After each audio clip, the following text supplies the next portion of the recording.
Bonsoir chers téléspectateurs et bienvenue. Aujourd'hui, nous sommes avec Monsieur Abdul Malik, avec qui nous allons échanger sur la question des retraits des pays membres de l'AES, à savoir le Niger, le Mali et le Burkina Faso de la CEDEAO. Alors, Monsieur Abdul Malik, bonsoir. Oui, bonsoir. Merci également de nous avoir accordé votre temps. Donc, tout d'abord, bonsoir à Copa TV et merci pour ce testing, pour pouvoir m'exprimer par rapport à ces retraits des pays de l'AES de la CEDEAO. Ces 28 derniers les pays membres de l'AES, comme j'ai annoncé au début de cette interview, le Niger, le Mali et le Burkina Faso sont retirés de la CEDEAO. Maintenant, nous voulons savoir quel est votre avis par rapport à ces retraits. En tout cas, par rapport à ces retraits des trois pays de l'AES, à savoir le Niger, le Burkina et le Mali, de l'institution sous-régionale appelée la CEDEAO, il faut d'abord comprendre qu'à sa création, c'est-à-dire en 1975, quand la CEDEAO a été créée, elle n'avait pas pour vocation ces critères. Elle n'avait pas non plus pour vocation de venir imposer X ou Y ou intervenir dans des affaires intérieures, c'est-à-dire du pays membre.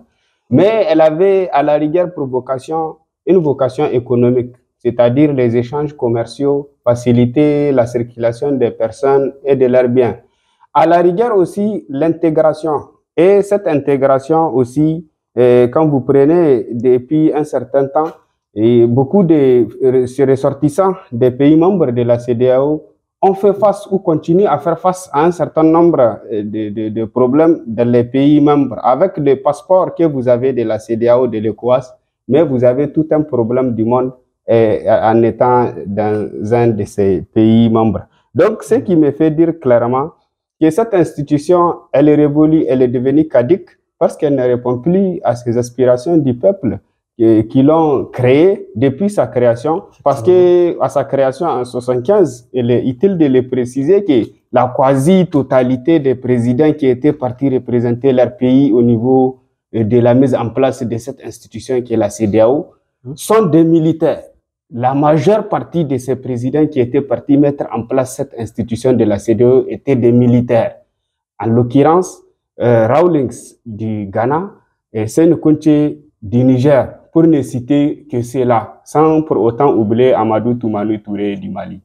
Donc, ce qui veut dire que la CEDEAO n'a aucun droit de venir condamner un certain nombre de coups d'État sans avoir les raisons, sans fouiller pour savoir quelle est la raison qui a poussé les militaires là à prendre les armes pour renverser ces régimes-là en place. Il faut d'abord reconnaître comment ces régimes ont été mis en place.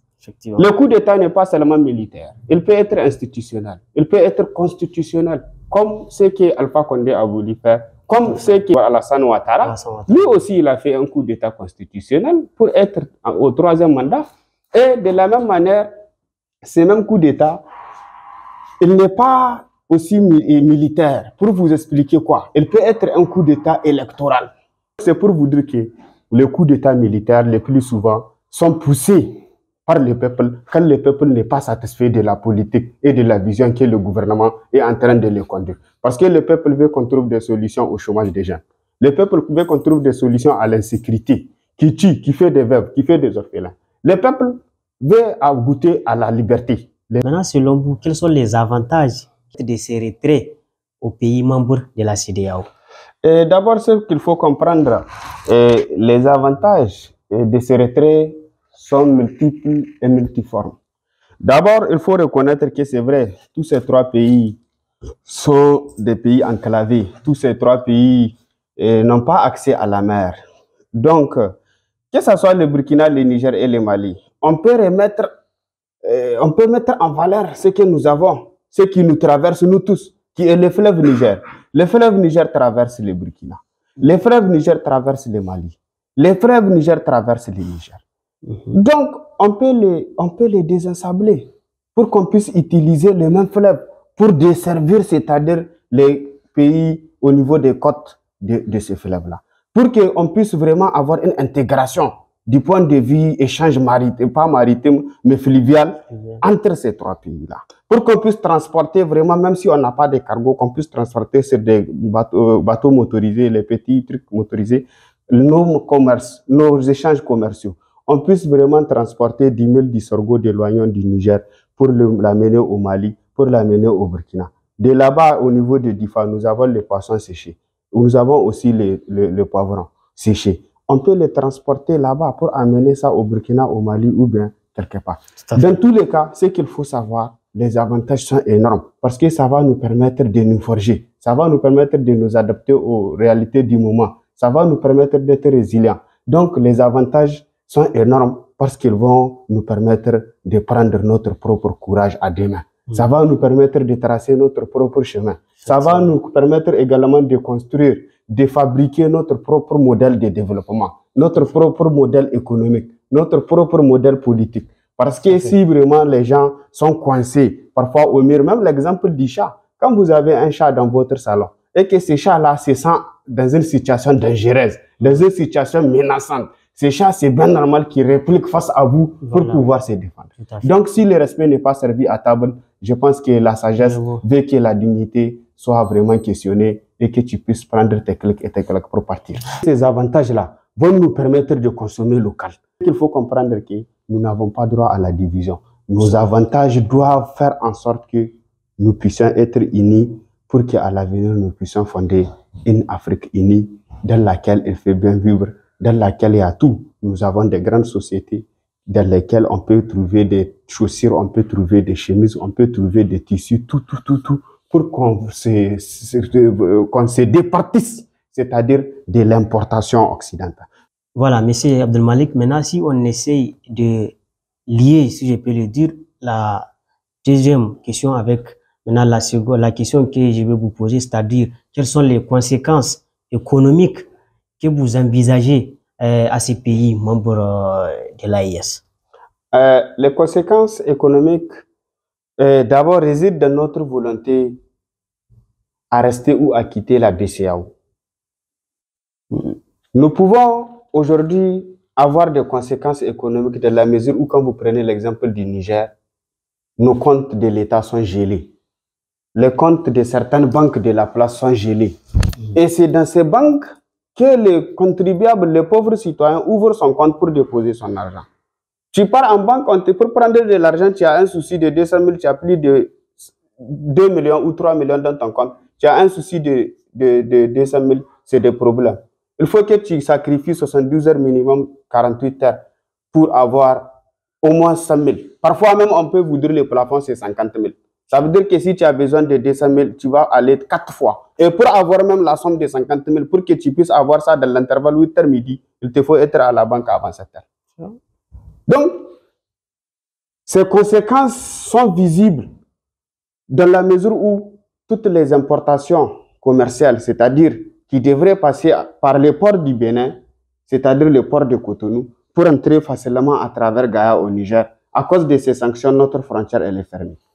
Et on voit certains prix augmenter. Parce que maintenant, c'est le corridor du Burkina et le corridor du Mali, parfois qu'on prend à la rigueur, celui du Togo. Et les autres corridors. Le corridor de Cotonou, il est beaucoup plus proche de nous parce qu'il est à côté de Gaïa. Et de Gaïa, c'est juste le pont que tu traverses pour aller à Malanville. Donc, on a des problèmes parce qu'aujourd'hui, même pour commander quelque chose, c'est des problèmes. Moi, j'ai un ami, il a beaucoup de conteneurs actuellement à Cotonou. Il fait face, c'est un commerçant. Mais il fait face aujourd'hui à des problèmes pour pouvoir transiter ça et faire venir ça au Niger.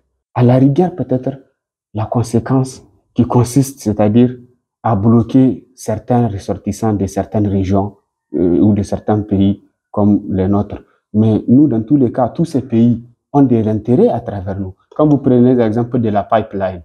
La pipeline, même si la CEDEAO, le Bénin était un des pays membres, même si la CEDEAO dit qu'elle maintient ces sanctions injustes, ces sanctions illégitimes et illégales contre le Niger, dans tous les cas, nous avons déjà la pipeline qui est déjà opérationnelle. Donc, c'est-à-dire qu'il faut que, même si la CEDEAO est contre ce partenariat avec le Bénin, parce que le Bénin est un pays membre, donc même si la CEDEAO demande à ce que le Bénin rompe les liens économiques avec nous, en ce qui concerne le transport de notre pétrole, mais le Bénin aussi perd.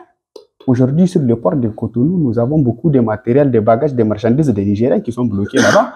Mais s'ils étaient sortis, vous pensez que le Bénin va gagner combien? Beaucoup. Mais le Bénin n'a pas de l'uranium, le Bénin n'a pas de pétrole, le Bénin n'a pas de l'or.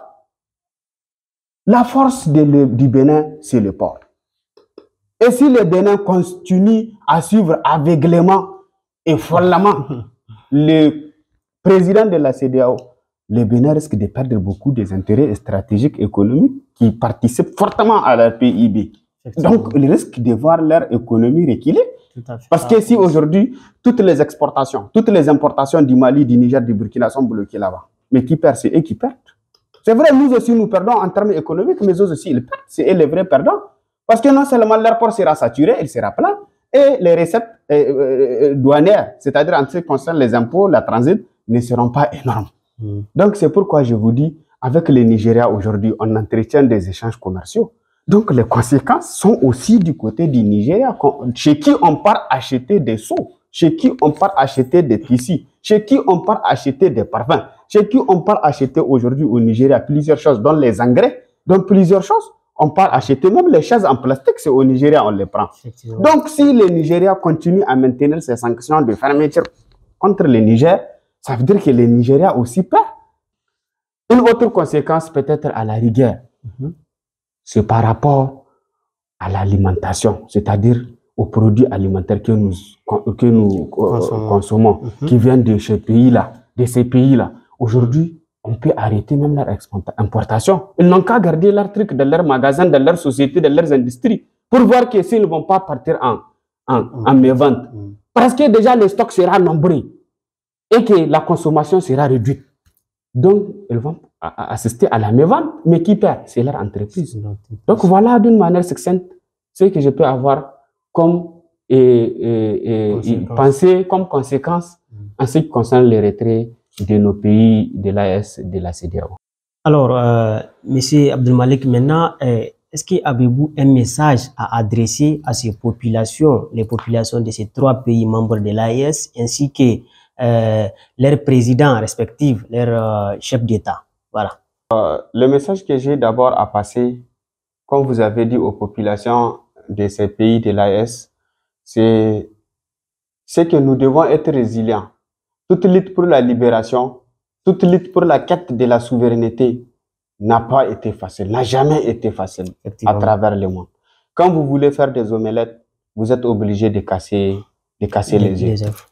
Quand vous achetez votre tissu ou votre bazin au marché et que vous amenez ça pour coudre chez les tailleurs, il faut qu'ils coupent ça pour arranger, pour que vous puissiez porter et vous faire beau.